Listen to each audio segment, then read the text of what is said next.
There are things in this world that find you before you find them. You're not looking. You're just standing somewhere ordinary. And then you stop. I was hiking a ridge above the valley. I wasn't looking for anything.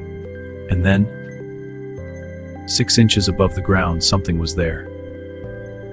It was barely visible, like a breath of fog that hadn't decided whether to be real yet, trailing something that looked like starlight, pulled thin, floating, and completely impossibly still.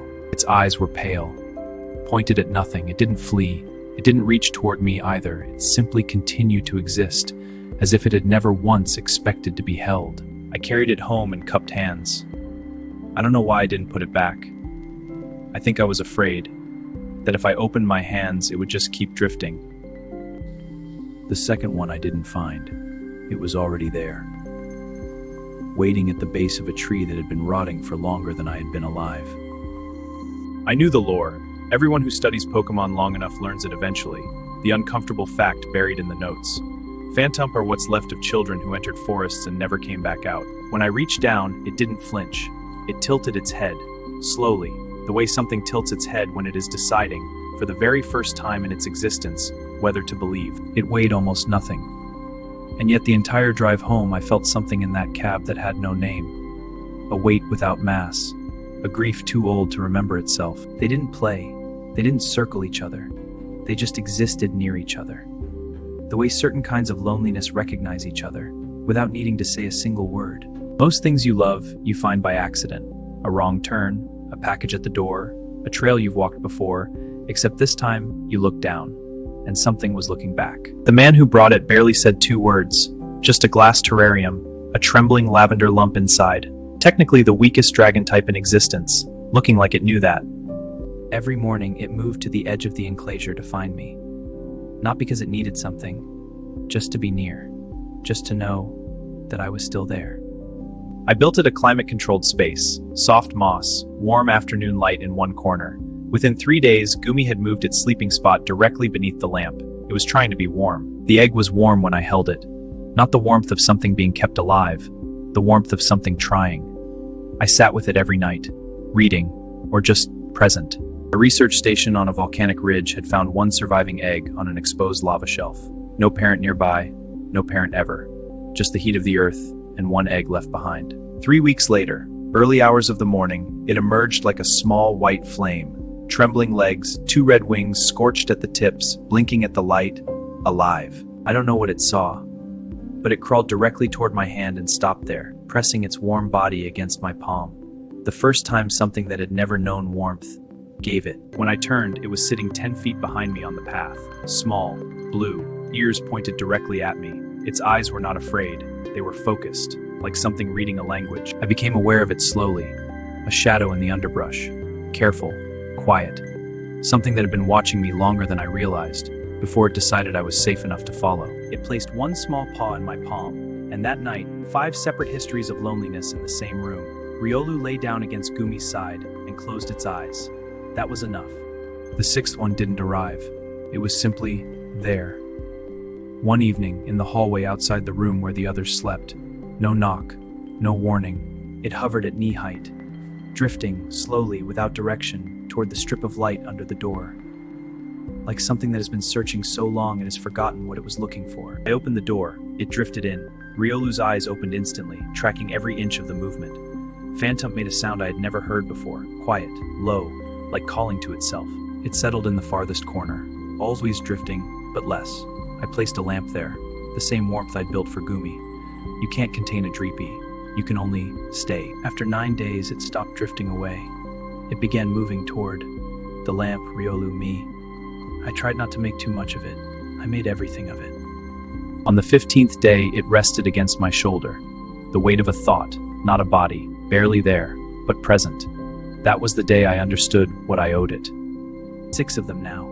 6 separate histories of loss, in the same space, living the same life. I should have been more careful.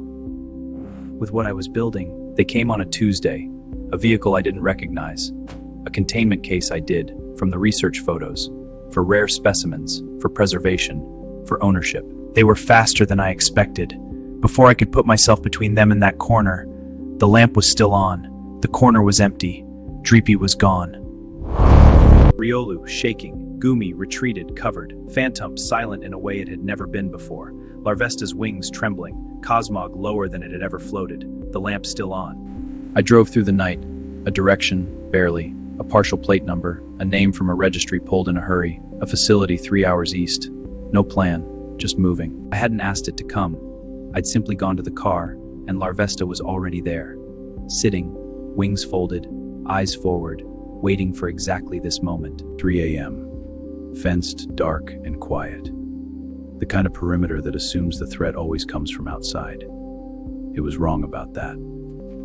Larvesta moved ahead, low to the ground. Each step left a small scorched mark in the grass. Not fire, just heat. The heat of something containing itself for too long. A long corridor, fluorescent, closed doors, the kind of clinical quiet that hides what it houses behind numbers on placards.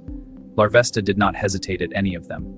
Dreepy's chamber was in the third room, but it wasn't alone. Sealed beside it, Cosmog, taken the same day, too quiet to have made a sound when they came for it. The alarm triggered the moment I opened the first case. All the lights came on. The doors at the far end of the room opened. There were more than I expected. And that was when Larvesta evolved. Not an explosion, not a burst, a slow, gathering, unstoppable brightening. Like a star that doesn't explode when it's born. It simply becomes. Volcarona. Winged Hercules. The flying nest. It turned to the chambers, it turned to me. I don't know what it saw in my face, but I nodded. That was all. That was everything. It burned the locks off every cage in that room. Not the walls, not the floor, just the locks. Just the things that had been holding them. Nothing else. They came through the doors not as individuals, but as something always on its way to becoming a group. Volcarona first, then Dreepy, then Cosmog, beginning to glow again. Riolu was waiting outside. I still don't know how. When Dreepy came through the door, Riolu moved immediately to its side. Arms around the thing that almost didn't make it. Gumi and Phantom were at the tree line. I don't think anyone called them. Some bonds once made are simply operative, running quietly in the background of everything. Like a current, unseen. The facility sent people after us. Fast. Organized. The particular confidence of people who have never lost. They were about to. Volcarona moved to the front without hesitation. Wings spread wide. The fire it carried was not anger, it was clarity. The absolute clarity of knowing exactly what it is protecting. Cosmog drifted forward, and the air around the containment officers simply became wrong. The floor beneath their feet felt like it belonged to a slightly different version of reality. Gumi moved to the flank, trembling, technically the weakest dragon type alive. It stood its ground, absorbed the impact, shook, and remained. It always does. Phantom moved through the chaos the way only a ghost can, unseen, weightless, redirecting. I watched a man in a containment suit turn 3 times, looking for something already gone. 9 minutes, then it was over. Volcarona stood in the clearing, wings slightly lowered, casting warm light in every direction. The team was gone, all 6, in the same space. I sat in the truck bed with all 6 of them. Not for any tactical reason, just because it was where I wanted to be.